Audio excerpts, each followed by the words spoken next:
I došao je trenutak da vam pokažem kako pita izgleda. Pogledajte.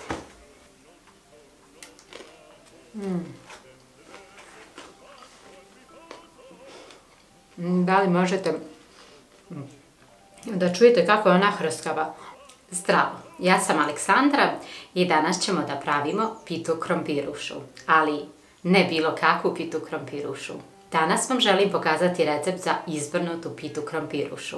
Prvo je naravno potrebno da umjesite kore za pitu. Kao što sam rekla u mnogim drugim video receptima za pite, najbolje bi bilo da umjesite kore dan prije pripreme, to jest večer prije i ostavite ih u frižideru preko noći. Na taj način smanjujete posao sljedeći dan i kore će vam se mnogo lakše i ljepše razvlačiti.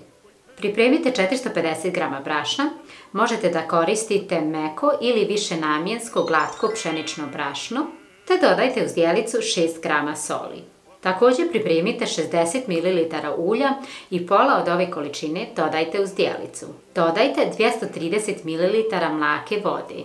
Zamjesite tijesto od navedenih sastojaka i ostavite ga da odstoji na sobnoj temperaturi oko 15 minuta. Nakon 15 minuta ćete vidjeti kako vam je tijesto postalo fino i mnogo više elastičnije nego kada ste ga mijesili.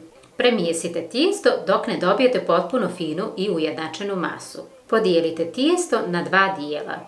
Oblikujte svaki dio u lopticu te uvaljajte u ostatak ulja i obložite plastičnom folijom. Ostavite tijesto na sobnoj temperaturi bar 1 sat prije razvlačenja ili preko noći u frižideru. Pripremite jednu širu tavu i tu stavite ulja koliko je potrebno da pokrije dno. Isjeckajte 2 glavice crvenog luka, 2 manje glavice ili 1 veću. Ovo je potrebno da isiječete na sitno kako bi vam se luk lakše dinstao i kako bi bila pita ukusnija. Luk samo malo posolite. Promiješajte i dinstajte oko 2-3 minute ili koliko vam je potrebno dok se luk ne izdinsta, to jest dok ne postane staklast. Nemojte slučajno pustiti da vam ovaj luk izgori, već je potrebno onako da se fino isprži, da bude staklast, ali ne da vidite da počinje da crveni. Luk bi trebao da izgleda ovako kada je upržen. Ovdje sada dodajte isjeskan krompir.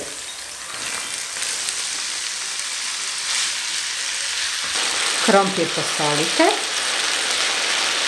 Potrebno je da dodate oko 6 g soli i pobiberite.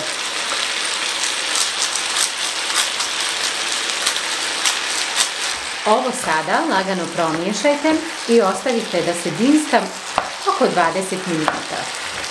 Vi možete da stavljate i sirov krompir u pitu. Mi to ne radimo, moja mama je uvijek pravila ovako i zaista vam mogu reći da je ukusno. Ko god je probao na ovaj način kaže da je ukusnije. Jednostavno krompir vam ni u kom slučaju onda neće ostati sirov, a pored toga jednostavno okus mu je bolji. Kada se krompir malo izdinsta naspram onom koji se stavlja sirov u pitu, okus će mu zaista biti bolji. Ovo možete da dinstate poklopljeno ili otkriveno. Uglavnom će vam trebati oko 20 minuta dok se ovo fino izdinsta. Postepeno miješajte da vam ne bi zagorilo. I sada vidite kako bi to trebalo izgledati. Sada ostavite krompir da se ohladi i onda možemo početi praviti pitu. Pospite pamučni stuljnak brašnom. Ne morate da pospite previše brašna. Potrebno je samo eto toliko da vam se kora ne lipi. Uzmite jedan dio tijesta i prebacite ga preko stuljnjaka. Razvucite prvo rukama i počnite razvlačiti oklagijom. Ako želite pokušati prvi put da razvučete kore za pitu, pogledajte moje detaljno uputstvo o pripremi kora za pitu. Pomoću njega ćete sigurno naučiti kako se to radi. To jest, naučit ćete jedan način kako se pite mijese i razvlače. Razvucite ovo tijesto koliko je moguće i onda ga samo ostavite 3-4 minute da ono malo odmori i nastavite ga razvlačiti rukama. Na taj način će tijesto biti lakše za razvlačenje, bit će više elastično jer je ono malo kao otpustilo, kao da se odmorilo. Kada vam pita odstoji samo 3-4 minute, možete da ju nastavite razvlačiti. I pogledajte kako se to lako razvlači. Ovo vam je samo jedan mali detalj koji vam pomaže u pripremi. I za to vrijeme možete da pripremite tepsiju, možete da uradite bilo šta drugo, ali jednostavno će vam se mnogo lakše kora razvlačiti ako ju ostavite samo malo da odmori. To bi bilo to, razvukla sam koliko je bilo moguće i sada ću je samo filovati. Način filovanja pite je nešto što sam također naučila od vas, od mojih pratilaca, to jest od domaćica kod kojih vidim da su pite onako nekako fine i glatke. I naravno uvijek pitam koji je to razlog da one baš budu tako fine, jer kod nas se fil, to jest punjenje, stavlja preko cijele kore, ali vi ste mi rekli, neki od vas naravno, da stavljate punjenje samo po jednom dijelu u jedan red.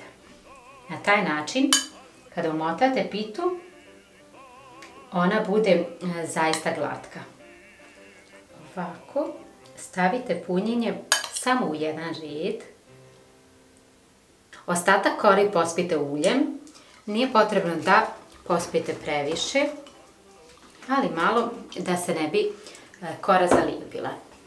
Ja ću sada prebaciti ovaj dio kore koji mi je pao sa strane i onda ću da ju umotam. Evo zašto trebate da koristite platneni, to jest pamučni stolnjak, zato što će vam biti mnogo lakše da umotate pitu. Sada ju samo lagano umotajte.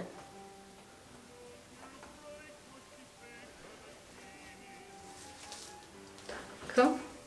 Evo vidite kako izgleda sada ova umotana pita. I ja ću da odsiječem rubove koji nisu tako puni. Pitu možete da motate na bilo koji način. Ja ju motam ovako zato što imam okruglu tepsiju. Evo ga. Odlično. Pogledajte kako to lijepo izgleda. Namažete jednu tepsiju uljem te prebacite pitu u tepsiju. Ovo ponovite i sa drugom korom, to jest sa drugim dijelom tijesta. Pitu sada samo malo pospite uljem po vrhu i ovako malo razmažite ulje. Pitu je potrebno da pečete na 200 stepeni oko 20 do 25 minuta, zavisno od pećnice. Samo nemojte dopustiti da vam pita izgori. Već je potrebno da ona bude onako fino, da ima zlatnu boju, ali ne smije da izgori. Kada je pita gotova, pogledajte kako lijepo izgleda. Sada je potrebno da uradite sljedeće. Uzmite neku drvenu podlogu ili drugu tepsiju i stavite ju preko ove tepsije.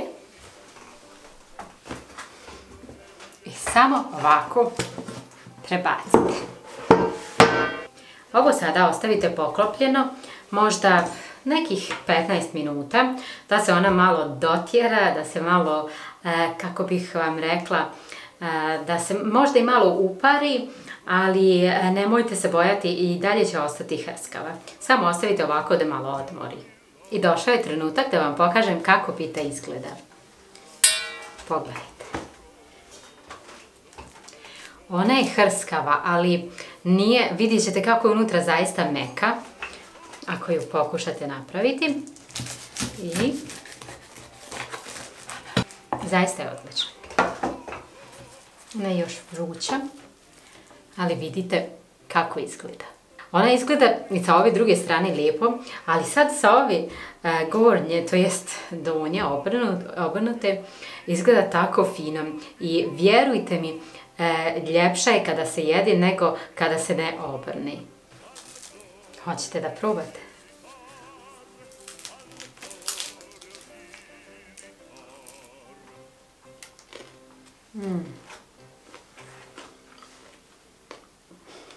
Da li možete da čujete kako je ona hrskava, ali nije suha. Nemojte misliti da je suha. Evo pogledajte, zaista je, nije sočna, ali jednostavno nije suha pita. Znate kako imate ono kada ima previše brašna. Odlična, zaista je odlična. Ništa, dragi moji, ja ću da nastavim da jedem, a vama, ako se ovaj video sviđa, ostavite mi jedan like ili komentar, a za ostale recepte posjetite moj kanal na YouTube-u. I na kraju, naravno, buon appetito!